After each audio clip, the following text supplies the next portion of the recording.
Everybody, welcome Jessica from Colorado, Brianna from Nevada, and Hillary from Colorado. The three guinea pigs, very, very brave to immerse themselves into the Mystic Manor this first week. And so happy to have you here. So blessed to have you be a part of this and to co-create this dream to reality with me. And I know Durek's happy to have you here as well to pick his brain about whatever, I don't know, maybe something, we'll start with you, Jessica, something that you heard during the talk that you want to ask him, or something else that's bubbling up in your life. The floor is yours.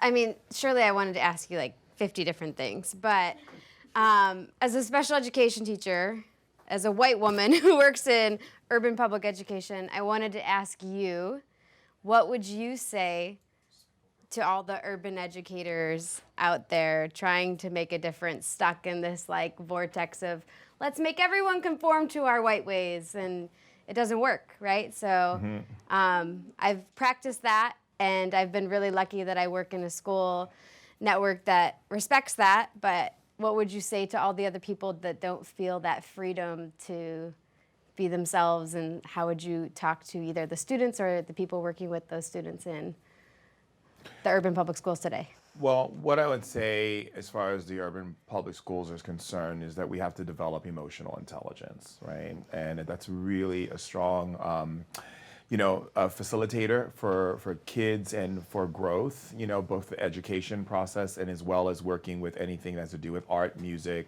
and anything of that nature. And I think what's happened for the kids, what I would say to the kids is for them to be able to seek that in what they're doing in their life, to be able to ask a lot of questions, to be able to come into that space where they don't feel afraid to express who they are and where they come from and what their culture is, and celebrate that and acknowledge that. And I would say to the educators to create more, I would say more ways to understand the students that you're working with and that you're supporting, by not thinking that everyone fits into a certain box, but to recognize by learning about who they are and taking a little bit of time to really figure out who is the person that you're actually sharing wisdom and knowledge with. Because as teachers, we have to recognize that teachers are the building blocks, right, to the way in which we perceive the world and the perception that we have. And I would say that if we operate from a place of being open data, which is meaning the ability to be open to all possibilities and all ideas of thought without putting any kind of reservation or hesitation or restraint on what someone may say or do, but kind of be a fluid person in the sense of you can talk to me about anything and I'm here for you, is really where growth is going to come from. Well, thank you. Yeah. Brianna, what is bubbling up for you over there? Wow. Well, I have a couple of questions. I'm going to leave it at 2. I would love to hear you talk about what you're speaking on a little bit of other people having different perspectives and why you won't step into that. And I'd also like to hear what you have to say about parallel lives here on this earth plane. Okay. So let's go with the first one. Let me just get when people throw. When I get two, I gotta okay, let me put this one here, let me put this one here. Okay, so let's go with the first one. Tell me the first one again, my love.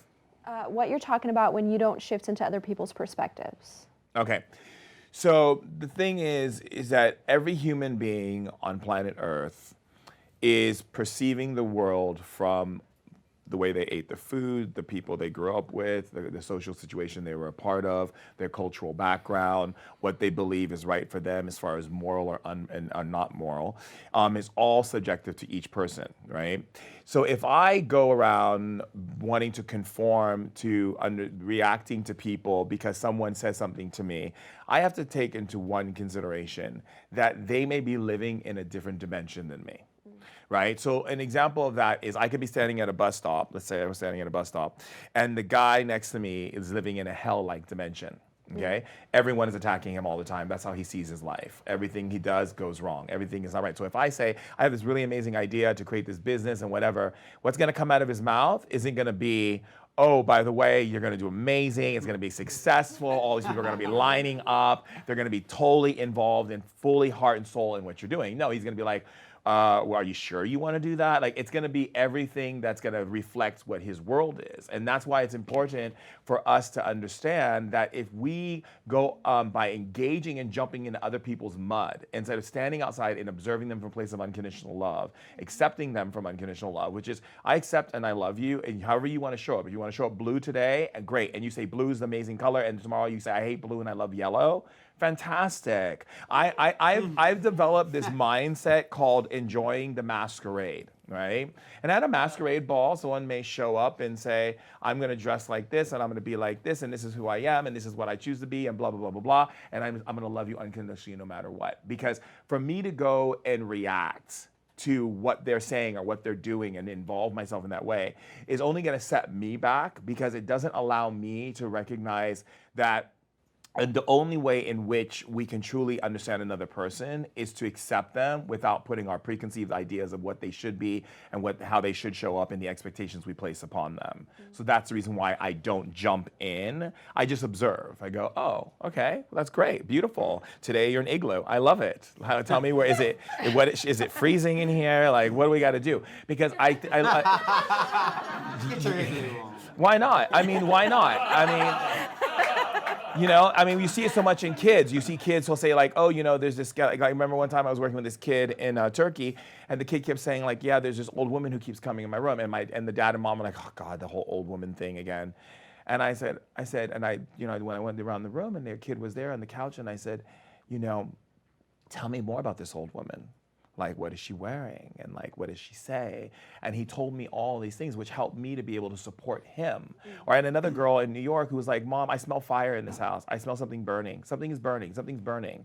The thing is, we have to, if we accept someone from a place of unconditional love and just accept them from where they are, right? And then it's easier for us to be able to help them and support them in any which way. But to jump in, like if someone's going through a difficult time and you go to jump in with your ideas and your views, you weren't given permission to do that. So I always say, ask permission. Would you like to hear what I have to say? Would you like to hear, so I have some wisdom to share with you. Would you be open to it? And if I'm starting a conversation, I always say, because I love you, because I know how smart you are, because I know how powerful you are, I'm gonna say this to you.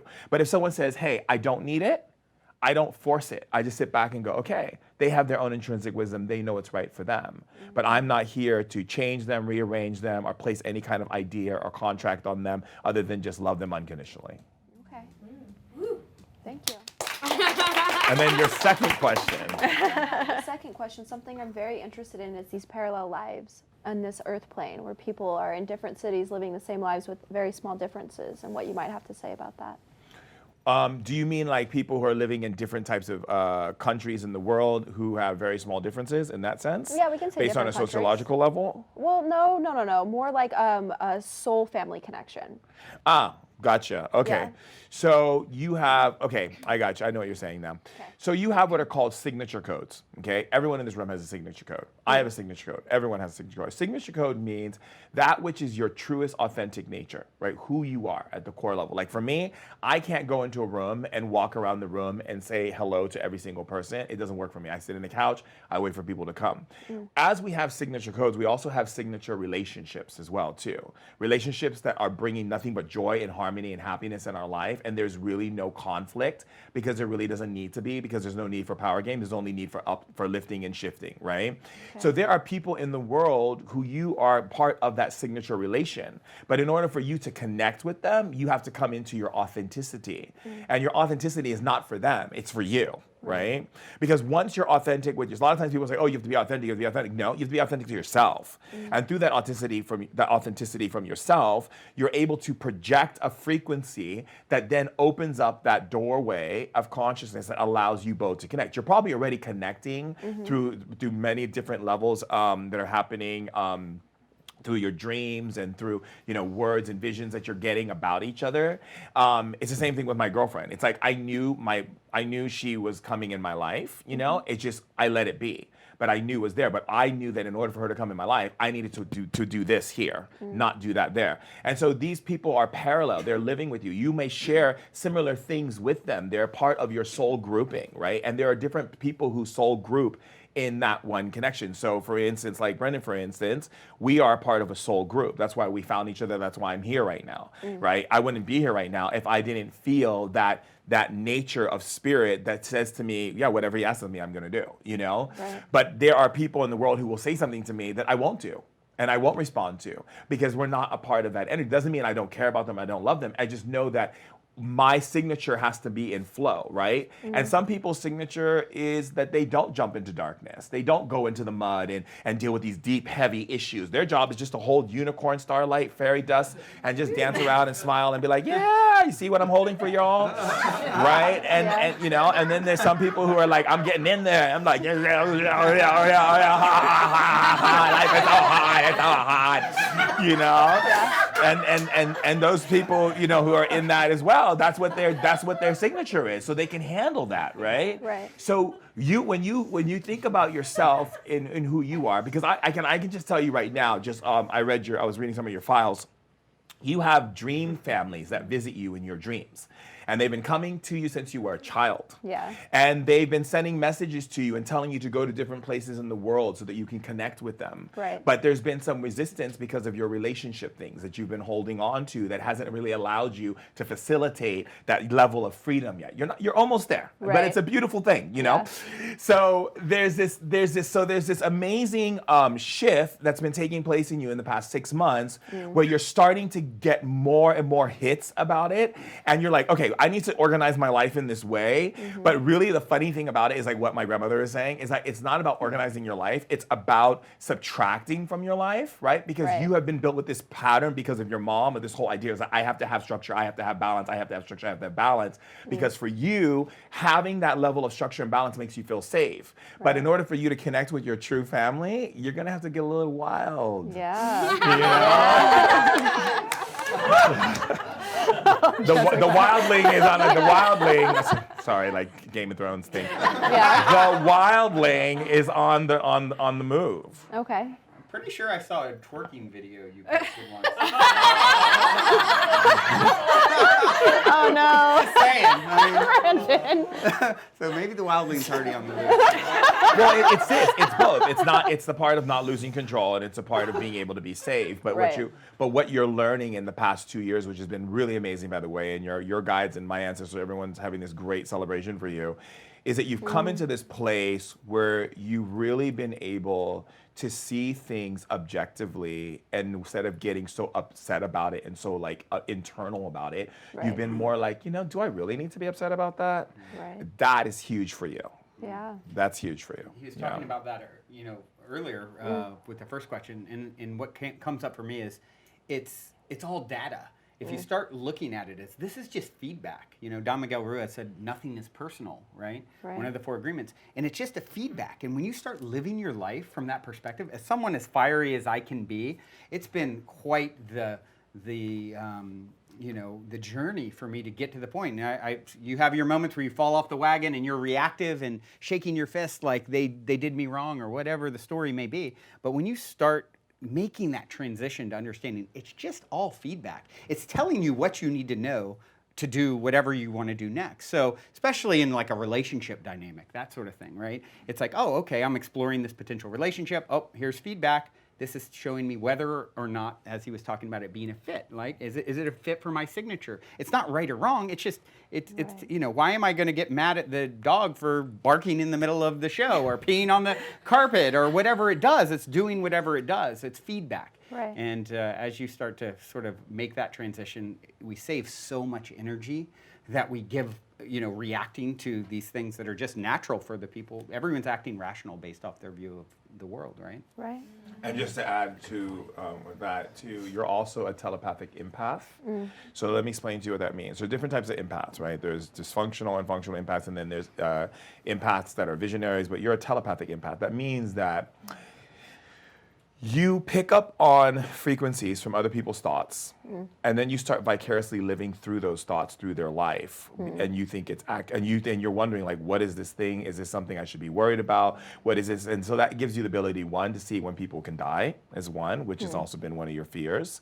The ability to be able to see spirits when they cross over, and the ability to have beings enter your dream plane and connect with you while they're simultaneously thinking about you or will think about you by the time they go to bed. Right. So what's been happening and what's going to be interesting is, one, how you deal with, when you're a telepathic empath, you have to be careful with your stomach.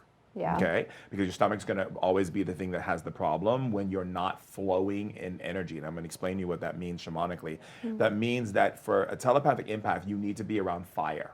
Okay, because in African shamanism, we say the fire can see in all directions. It moves in all directions, right? Okay. And so when you are in that space, you need warmth, you need fire, you need everything warm. If things are cold around you, it's going to mess up your sensory. So you'll find yourself getting cold. You'll be like, why am I cold? What is this feeling? But your stomach is going to be the thing you have to pay attention to the most, from digestion to inflammation to any of these things, because that means that you're taking on too much input information and you're not cleansing it to the fire. So Got what it. would be really good for you is just once in a while have a thing of fire, like throw something down, light it up, and just take the fire, move the energy around you, wash yourself with the fire, and all that stomach stuff, everything is just gonna like just smooth right out. Thank you. Yeah. Would a telepathic empath experience, because her and I, you mentioned empathy, you know, connecting with others, and in the dream state, her and I had an experience yesterday, Yeah, right? yesterday. Where it was my brother's birthday, and who's here, and I haven't even told him the story yet, but he had a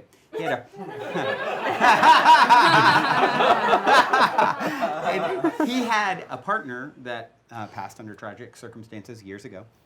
And I had a vivid dream about her on his birthday, the night of his birthday. And I woke up and I'm like, wow, I had a really vivid dream about, and her name was Krista. And she was like, oh my gosh, I dreamed about Krista last night, and how I need to help this Krista. And like, so we both had this dream. And then of course it was on his birthday. So I'm like, okay, what exactly is the interpretation of that? So as you're talking about, you know, we obviously linked up in some way in the dream state. I don't know what your take on that was. So, okay, well, I'll give you my take. So basically, I hijacked that question. You're next. okay, so for one, birthdays in shamanism means anniversaries to self. I don't celebrate my birthday because I'm not into the metric system that the Matrix has created to make sure that I age and my cells age and everything. I'm not into it. You're really 123, right? Tell the people. You'd be surprised. So let's just say, for the sake of me being 2 years old, no, 5. But anyway, no, seriously. So the thing is that when you're having a birthday, it's really your anniversary to self. And what the anniversary to self is about clearing old energies, changing patterns. You've gone around the sun, so you've taken in all the planetary energies into your being, and it's about you resurfacing to yourself. Because remember, and this is something that I really say a lot, and it's really important that everyone gets this, we are not meant to fit into a structure. We are beings that are mutable and changeable, and we can change ourselves like that. I could be here right now talking to you, and tomorrow I can wake up and be a total different person. That's the great thing about being a multidimensional being. And so what we've been taught to do is fit ourselves in labels and boxes and descriptions and paragraphs, and you got it. And the point is that birthdays are about recognizing that you're being reborn into yourself again. And so when you're having that dream and you're experiencing that, what it basically means, and just so you understand, it means that there is a part of you inside that feels that there's still a helplessness that you're holding on to. The helplessness of, I didn't do enough, or I couldn't have done enough. And that frequency is creating that connection to that person on the other side, which means that there's unfinished, as we say in shamanism, unfinished energy, right, within you and the person, because everyone who goes to the other side knows they're eternal beings. But when you're in the physical, because you share this body with all these different organisms and so forth, you get really attached to this physical, and your ego's there to also keep you attached. So you stay in this body and carry out what you've come here to do. But so the relationship of that experience for you is just as real as it was yesterday. But the person who's moved on wants you to be able to find peace and joy and happiness and move on. But because you're picking this signal up together, it's an energy of you coming into a space of recognizing that you have done everything that you were supposed to do, and any part of you that's beating up on yourself or cycling back into that energy is asking for a completion in it, a ceremony of some sort if you choose, or anything that will actually say, Like, I bless you on your journey completely. And we shared this beautiful experience together, and we will continue to. But you're an eternal being, so remember, life is like a blink of an eye, right? And so letting go of that completely. And so the idea of I haven't done enough, the helplessness of it all, right, is about letting that go on this journey around the sun. And that's definitely the case. You knowing, never even having met him, I don't think, that's exactly part of his experience, is holding on to everything he just said. No. It's true. Wow. Crystal watch. Yeah. Fancy. He's fancy. All right. Hillary, welcome. You're up. Thank you. Hard to follow that. I had a pretty next level experience the other night with a past life regression, which was super surprising because I didn't actually believe in past life regressions until I had that experience. And then in retrospect, I have had moments in my life of pretty profound clarity, but it's like, once a decade, which I think makes me probably the least reliable psychic on the planet. Every 10 years, I have a really great vision. Yeah, so I was just wondering what could I do to kind of nurture that a little bit more, to have a little bit more moments in my life where I'm feeling that clarity. Okay, so let's change your wordage for first, okay? So words are so important because word is like literally your writing code. So instead of saying, what do I do to nurture that, to have more clarity, right? So you're saying, so I love that I'm nurturing that. So you're claiming it. So go ahead, let's change your wordage first. I love that I'm nurturing I love that I'm nurturing that. I love that I'm nurturing right? that. And I feel so excited how I'm expanding into stronger and deeper and more defined levels of that power.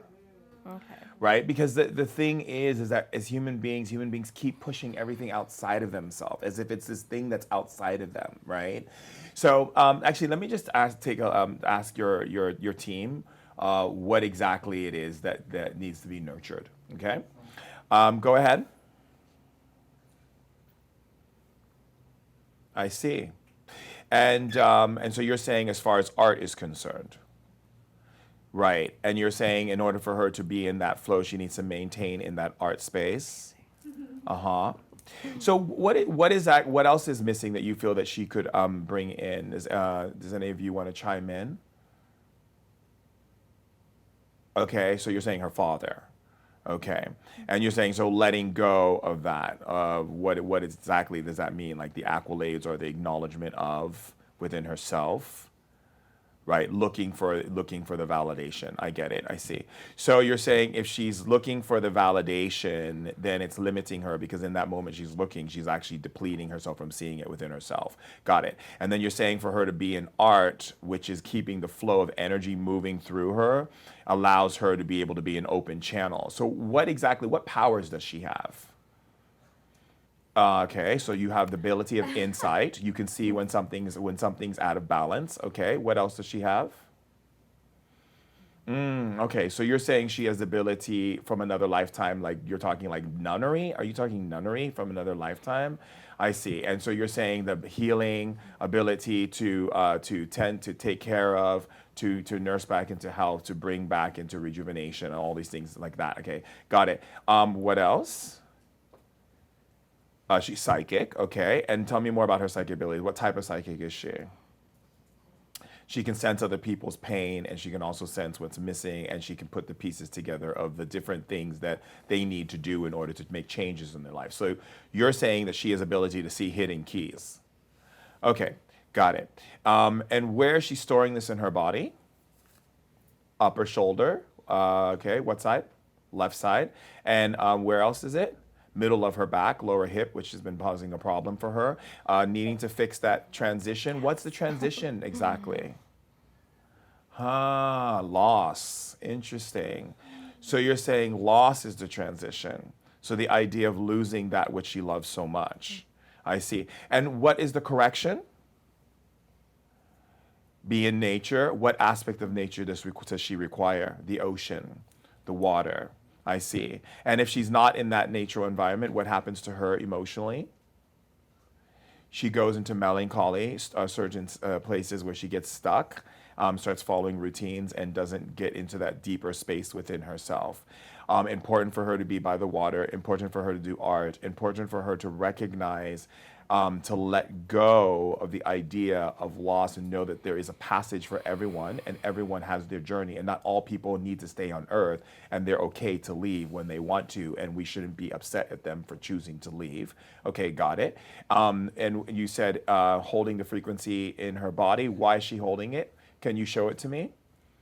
I see. So we're talking lower lumbar, upper upside to the hip or the iliac crest, lower upside piriformis area. Okay, so sciatica area in her back. Got it. Open energy gates 14 and 25, so I can see deeper into her. Got it. Okay, so you have 2 parasites that have been affecting you, which affects your sleeping. Which actually causes an imbalance in the way, because what it does is it actually agitates your nervous system. Where are these parasites from? They said you listen to people's problems way too much. That's entirely possible. Because when you're taking in people's problems, your team says is that you're taking their problems in and you're generating their energy into your body, and so it's causing your body to feel like it's being attacked instead of it's being nurtured. So when it feels attacked, you'll gain weight, your lower hip will have problems, you'll start developing types of nerves, inflammations in your lower back and upper spinal, middle spinal area, medial spine towards your lower lumbar area.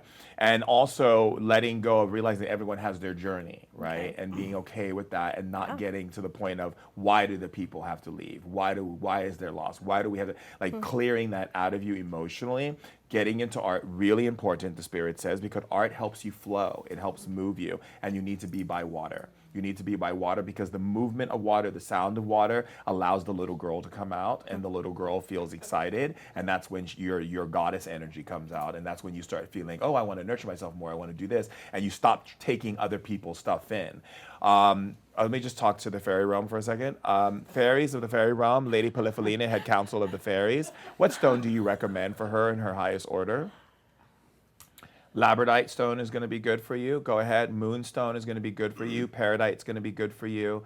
And any stone that has a magnetic frequency, such as malachite or lodestone, will be good for you to balance out you taking those empathic energy frequencies that are causing the imbalance in the way that your hormonal system has been acting up. All right, thank you. Yeah.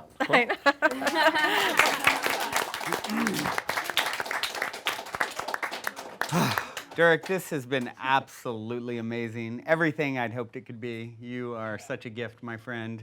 Ladies, thank you so much for showing up, being brave enough to be the guinea pigs, the first to immerse themselves in the Mystic Manor magic.